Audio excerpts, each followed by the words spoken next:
Welcome back, everybody, to Patch Notes. We're trying something a little bit different today, and that is just throwing out the script. I'm just gonna send it raw and see what the hell happens. So, something really interesting was announced today. A personal favorite of my own. Has my ears peaked, and that is Lords of the Fallen announcing their 1.5 update, dubbed the Master of Fate update. It's focused on mostly, or pretty much entirely actually, the New Game Plus experience, in a way that I'm really excited for. It's quite different from other games in the Soulsborne genre, and I'm really hoping that the industry actually looks at what they're doing here and they kind of copy it, because I think it's actually really good. Lords of the Fallen is an interesting topic. For me, it's a game I'm rather passionate about. I really like the game. It had so many problems, but it was such a fun game, which I feel was way better than people give it credit for. A lot of people like to pretty much shit on almost every aspect of the game, and they're not always entirely wrong, but I think a lot of people got kind of curb stomped into the ground by the game, with people complaining about enemy density, which is, to me, the dumbest thing in the world. Like, perhaps it's just me, I really enjoy having to fight 10, 15 enemies at the same time. It makes the fight more tactical, harder to control, and yeah, sometimes you just get bulldozed, but that's the fun of it. So yeah, that's kind of my opinions on the game itself. For the update, personally, I'm really excited for it, and I'm actually going to be reinstalling the game pretty much as soon as I'm done recording this, because I really, really want to have some more chaotic, maniac fun. So what is the update? Well, the update, like I said, it is a New Game Plus expansion in a way. So upon beating the game, you can now either choose to go into New Game Plus or restart the game as usual. But now, upon whichever you choose to do, you are given a list of modifiers that are going to massively change the game up. So I'm going to be reading these out, but the ones I really am excited for is the Iron Man mode, which is a bit different from what you might expect. And also, an interesting one is like the Withered Healing. I'll explain when we get there. So let's start off with the Iron Man one. So everyone knows what an Iron Man run is. Iron Man is once you die, that's it. GG, good game, you're out, on to the next one. This game's doing it so slightly different. So when you die in the game in general, you go into the Umbral, which is the undead world, and you get a second life. Now, that's part of the normal game. That will remain. So technically you can, in quotes, die, but you will still go to the Umbral. Dying in the Umbral will reset your game's progress. It doesn't, however, reset you, your character stats, or your inventory. So you keep all your gear, you keep all your levels, you don't lose anything, but you get sent back to the start of the game to push again with the gear. So it kind of becomes a roguelite. Now, they do say certain scripted moments are excluded from this.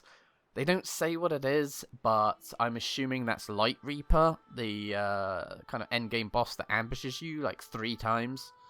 That's the only thing I can really think of. I'm sure there's more, but really excited for this one. Iron Man mode is something I tend to stick away from, because I feel that like dying and losing everything just means you've just wasted your time. This small change where you keep your gear, you keep your levels, it will motivate me to push again, and like, I don't have to grind this, and I don't have to get lucky. But anyway, so other things that are going to affect it. You can pick to get a loot randomizer in-game. Obviously, these are very popular mods from even like probably before the Dark Souls 1 days, but that was the first time I heard of loot randomizers. Well, what does it do? Well, it randomizes your loot from literally everything. From the very start of the game, you could just pick up an end-game weapon. You could pick up a bucket.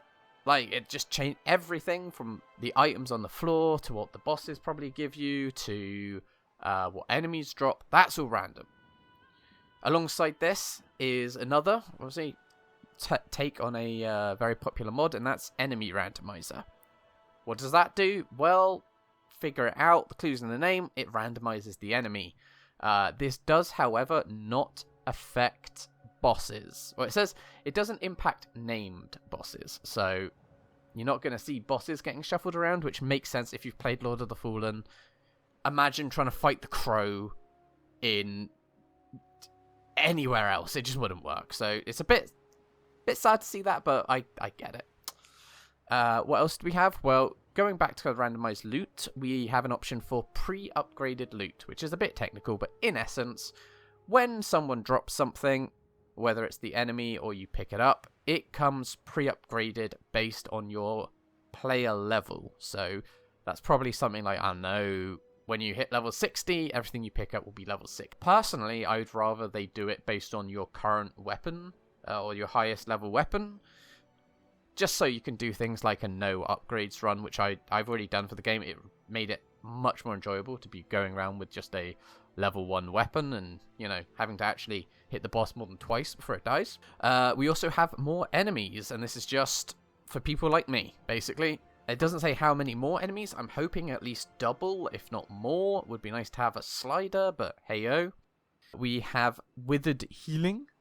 Withered Healing is pretty much Bloodborne healing. This is when you use your heal, you get withered health.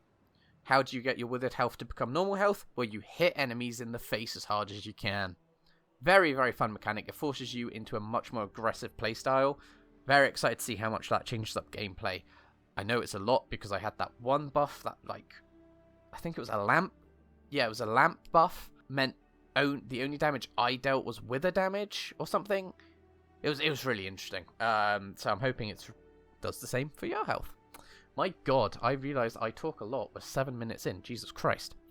Okay, next one is Vestige Decay. This is the last one, and this is basically how many bonfires do you want? How many checkpoints do you want? We can go from I want all of them to I want none of them. Now, I've already done a no checkpoint run, no bonfire, no vestige run, and it made the game so much more interesting. So I'm happy to see this come into the game formally, and I really hope that people give it a try. Because it really made the game feel a lot... It made a lot more sense. Like, the shortcuts that you would never use were used. Good stuff like that. So I'm hoping to see more from that. Overall, yeah, this is definitely basically the devs taking a look at what mods people like to use and putting them in the game proper. But I'm really happy to see that. And I'm hoping that other devs take that and they start putting it into their games. Because New Game Plus is one of the most boring things in the world to me. This makes it more interesting. So, anyway, the update is out right now. I'm kind of wanting to go play it. So, do the like and do the sub thing. And I'll see you guys next time on Patch Notes. Bye!